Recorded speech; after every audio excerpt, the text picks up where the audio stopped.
بھنگی سے اور کسی خیر کی توقع نہیں کی جا سکتی ہے، یہی اس سے امید رکھی جائے گی۔ جو اپنے علم کا درجہ نہ جان پائے وہ امام اعظم پر نکتہ چینی کرے، یہ قیامت نہیں تو اور کیا ہے، یہ جہالت نہیں تو اور کیا ہے۔ مگر 4 حدیث پڑھ کر کے کہتا میں اہل حدیث ہوں، مجھ کو امام اعظم کی تقلید کی ضرورت نہیں ہے۔ بڑے بڑے مجتہد، بڑے بڑے علماء، بڑے بڑے اولیاء، حتیٰ کہ ہندوستان میں برکت مصطفیٰ عطائے رسول میرے خواجہ غریب نواز جیسی شخصیت تو حضرت امام اعظم کی تقلید کرتی نظر آ رہی ہے۔ حضرت سیدنا مخدوم اکرم جہانگیر سمنانی امام اعظم کے مقلد نظر آ رہے ہیں۔ حضرت محبوب الہی، حضرت سیدنا امیر خسرو، حضرت سیدنا شیخ عبدالحق محدث دہلوی، حضرت سیدنا کلیم اللہ شاہ جہان آبادی، حضرت سیدنا شاہ عبدالعزیز محدث دہلوی، حضرت مجدد الفسانی، یہ وہ شخصیتیں ہیں جن کا کوئی جواب نہیں لایا جا سکتا۔ یہ تو سب امام اعظم کی بارگاہ میں ادب سے کھڑے ہو کر کے ان کی تقلید پر فخر محسوس کرتی ہے،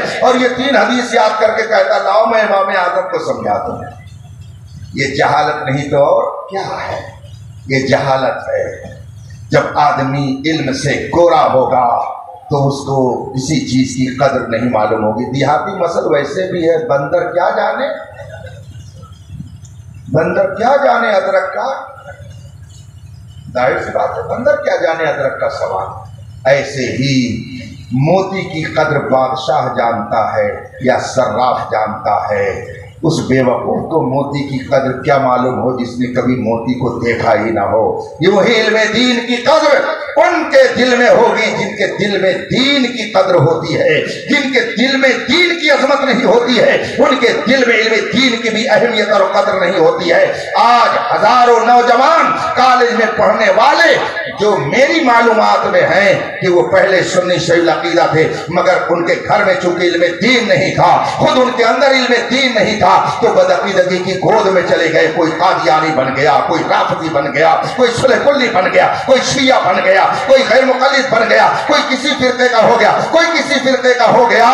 یہ سب آپ اپنے ماتھے کی آنکھوں سے دیکھ رہے ہیں۔ اگر آپ چاہتے ہیں کہ آپ کی نسلیں محفوظ رہیں، ان کا رشتہ نبی سے مضبوط باقی رہے، تو ان کو علم دین اتنا سکھا دیجئے کہ دنیا کے کسی گوشے میں رہے یہ فخر سے کہے کہ ہمارا رشتہ مصطفیٰ جان رحمت سے ملتا ہے، ہمارا رشتہ غوث و خواجہ سے ملتا ہے، ہمارا رشتہ امام احمد رضا سے ملتا ہے، ہمارا رشتہ تاج الشریعہ سے ملتا ہے۔ فخر سے کہیے الحمدللہ ہم کسی جاہل پیشوا کے مقتدی نہیں ہیں، ہمارا امام اعظم ہے، ہمارا مجدد اعظم ہے، ہمارا ولی غوث اعظم ہے، ہمارا قطب الاقطاب ہے۔ ان جیسا دنیا میں کسی قوم میں کوئی دوسرا ہو تو لا کر کے پیش کرو، اور نہیں تو آؤ ان علماء کے دامن میں ہو لو اور بریلی کی چوکھٹ پہ چل کر کے بولو میں مجرم ہوں آقا، مجھے ساتھ لے لو کہ رستے میں ہے جا بجا۔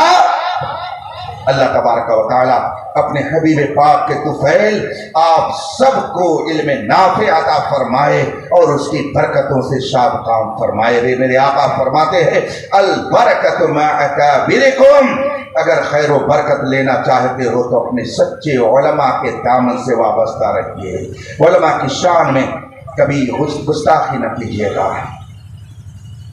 مجمع الانہر شرح منتقل ابہر بڑی اہم کتاب ہے، اس میں تحریر فرمایا من ابغض عالما من غیر سبب ظاہر خیف علیہ الکفر، جو شخص کسی سچے عالم سے، میں سچے کی قید لگا رہا ہوں اس لیے کہ چمکتا جو نظر آئے وہ سب سونا، ہر داڑھی ٹوپی جبے صافے والے کو وہ عالم ربانی مت سمجھ لیجیے گا، چمکتا جو نظر آئے وہ سب سونا۔ یہ میں اپنی طرف سے نہیں کہہ رہا ہوں، یہ رسول پاک کا فرمان ہے ان شر الشر شرار العلماء ان خیر الخیر خیار العلماء۔ دنیا کے اندر جتنی خراب چیزیں ہیں ان سب میں سب سے خراب چیز خراب علماء ہیں۔